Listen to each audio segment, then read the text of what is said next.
दोस्तों आज की जो कहानी है वो एक ऐसी व्यक्ति की है कि उसने राष्ट्रपति तक माफ़ी की गुहार लगाई और उसे नहीं मिला।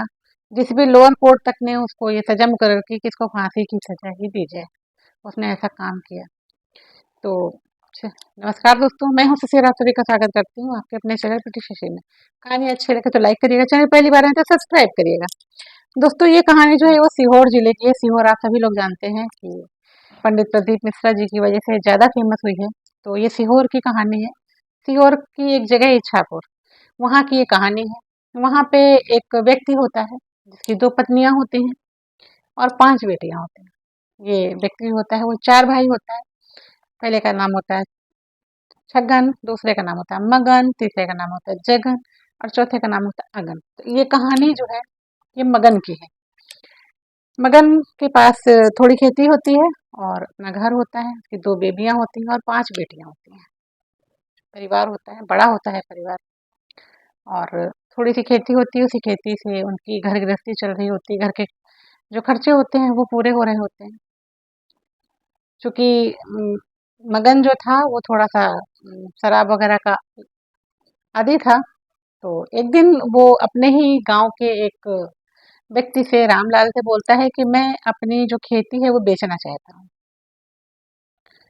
तो रामलाल बोलता है कि ठीक है, अगर तुम खेती अपनी बेचना चाहते हो तो मैं तुम्हारी खेती खरीदने के लिए तैयार हूँ।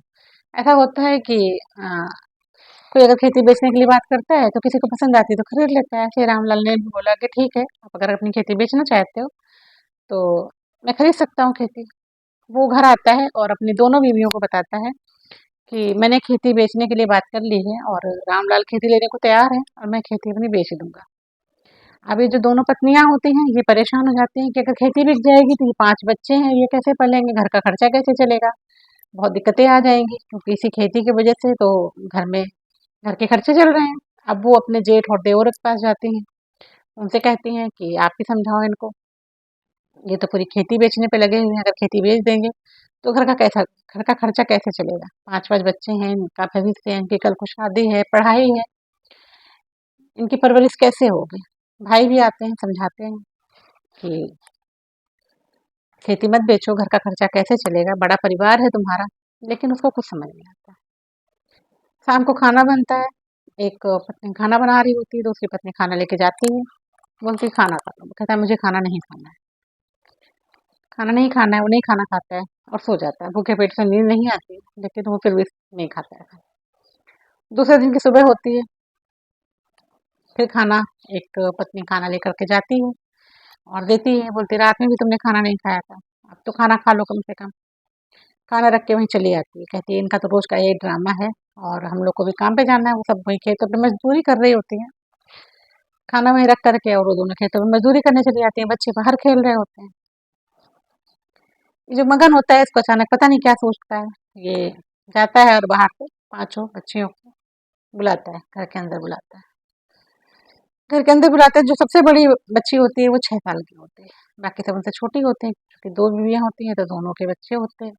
तो सबसे छोटी जो होती है वो शायद 1 या 1.5 साल की होती है। सब खेल रहे होते हैं, सब बुलाता है।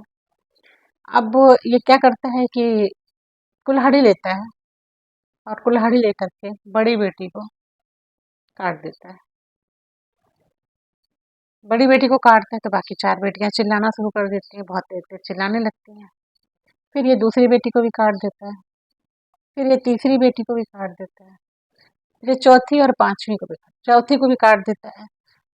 तब तक गांव घर से बच्चों की खूब तेज तेज चिल्लाने की आवाज आ रही होती है, तो अगल बगल जैसे आवाज पहुंचती है तो वो वहां तक जाते हैं और उसकी बीवी को बताते हैं कि तुम्हारे घर से बच्चों की बहुत तेज तेज से चिल्लाने की बात आवाज आ रही है, तुम्हारे घर में क्या हो गया ऐसा जो बच्चे इतनी तेज तेज चिल्ला रहे हैं और बहुत देर से चिल्ला रहे हैं। तो ये जो दोनों पत्नियां होती हैं जो खेतों पे काम कर रही होती हैं, ये भाग के घर आती हैं कि ऐसा क्या हो गया कि बच्चे इतनी तेज तेज चिल्ला रहे हैं। और उनको ये भी लगता है कि वो खाना नहीं सुबह से खाया, गुस्सा भी है। तो जब तक वो घर आती हैं तब तक ये पांचवी बेटी को भी मार चुका होता है। मारने के बाद उसके घर के आंगन में ही सागौन का पेड़ लगा होता है, उस पेड़ पर वो फंदा डालते हैं और उस पर लटक जाता है। तब तक ये सब घर के अंदर आ जाते हैं, पड़ोसी भी आ जाते हैं, उसके भाई भी आ जाते हैं। तब तक बड़ा भाई जो होता है किसी तरह से ऊपर पेड़ पे चढ़ता है, पेड़ की रस्सी काट देता है। पेड़ की रस्सी काट देता है तो ये नीचे गिर जाता है, जिससे कि उसकी मौत नहीं होती है। फिर वो गाँव वालों से कहता है कि इनको बाँधो पेड़ में, क्योंकि अभी इनकी मानसिक स्थिति सही नहीं है, हो सकता है ये किसी को नुकसान पहुँचा सके। 5 बेटियों का कत्ल हो चुका होता है घर में, और ये खुद मरने की कोशिश कर रहा होता है।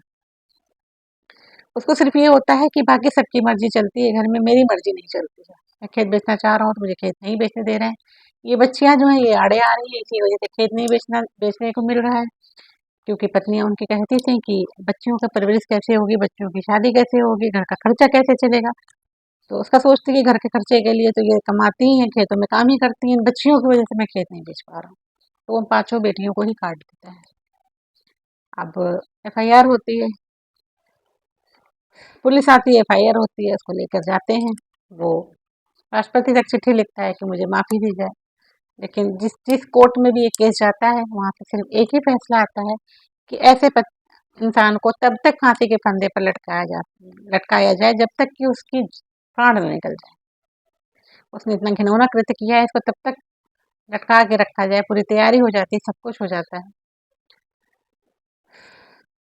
ऐसी कहानियाँ सुन कर के दिल भर आता है कि कैसे एक बाप अपनी बेटी के साथ ऐसा कर सकता है, 5-5 कत्ल सिर्फ़ एक ज़मीन के लिए।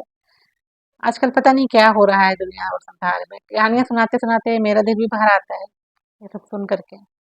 लेकिन फिर भी मैं कहानियाँ लेकर के आती हूँ ताकि आप लोग भी अवेयर हो सको, सतर्क हो सको। इन कहानियों के माध्यम से मेरे किसी के दिल को ठेस पहुँचाना नहीं होता है, बल्कि सतर्क करना होता है। तो आपको कहानी कैसी लगी? कमेंट बॉक्स में ज़रूर बताइएगा। और आप सभी लोगों का तहे दिल से शुक्रिया जो आप लोग इतना सपोर्ट कर रहे हो मेरे चैनल को। मेरे जितने भी सब्सक्राइबर हैं, जितने भी लोग इस वीडियो को देखते हैं, सपोर्ट करते हैं, उन सब लोगों का तहे दिल से स्वागत, क्योंकि आप लोगों के प्यार और सपोर्ट के बिना इतनी मेहनत करके सब कुछ लाना पॉसिबल नहीं होता है, क्योंकि जब सपोर्ट मिलता है तो हौसले और बढ़ते हैं। तो आप लोगों का तहे दिल से शुक्रिया। मिलते किसी नई कहानी के साथ, तब तक के लिए नमस्कार।